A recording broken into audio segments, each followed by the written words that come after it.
Point টেবিলের একেবারে শীর্ষস্থান থেকেই বিশ্বকাপের কোয়ালিফাই করলো আর্জেন্টিনা ফুটবল টিম। আর্জেন্টিনার হয়ে এই দিন দুর্দান্ত ফুটবল খেলেছেন আলমাদা। পুরো ম্যাচে অবশ্য দুর্দান্ত পারফরমেন্স করেছেন এলএম10। তবে এলএম10কে এই দিন একেবারে গোলশূন্য থাকতে হয়েছে কলম্বিয়ার বিপক্ষে। আর কলম্বিয়ার বিপক্ষে এই ড্র করার সাথে সাথে অবশ্য 16 ম্যাচে 35 পয়েন্ট নিয়ে পয়েন্ট টেবিলের একেবারে শীর্ষস্থান থেকে বিশ্বকাপের কোয়ালিফাই করলো আর্জেন্টিনা ফুটবল টিম। লিওনেল মেসির অসাধারণ অধিনায়কত্ব এবং লিওনেল স্কালোনির অবিশ্বাস্য কোচিং, সেই সাথে সাথে আর্জেন্টিনার ফুটবলারদের অবিশ্বাস্য পারফরমেন্স, যার কারণে অবশ্য পয়েন্ট টেবিলের শীর্ষস্থান থেকে বিশ্বকাপে কোয়ালিফাই করেছে আর্জেন্টিনা ফুটবল টিম।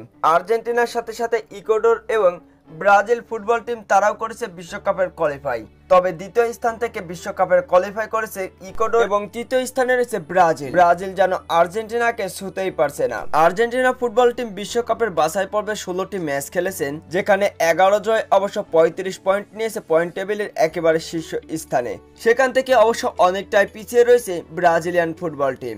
আর্জেন্টিনার সমান সমান অবশ্য 16টি ম্যাচ খেলেছে ব্রাজিল। তবে 7 জয়ে 25 পয়েন্ট নিয়ে পয়েন্ট টেবিলের একেবারে তৃতীয় স্থানে রয়েছে ব্রাজিল ফুটবল টিম। তাই বলাই যায় আর্জেন্টিনা থেকে অনেকটাই পিছিয়ে রয়েছে ব্রাজিল ফুটবল টিম। আর্জেন্টিনার কাছে পাত্তাই পাচ্ছে না এবারে বিশ্বকাপের বাছাই পর্বে ব্রাজিল ফুটবল টিম। আর্জেন্টিনার চতুর্থ বিশ্বকাপ এবং লিওনেল মেসির দ্বিতীয় বিশ্বকাপ জয়ের জন্য অবশ্য বিশ্বকাপে এমন উন্মাদনা আর্জেন্টিনার ফুটবলারদের।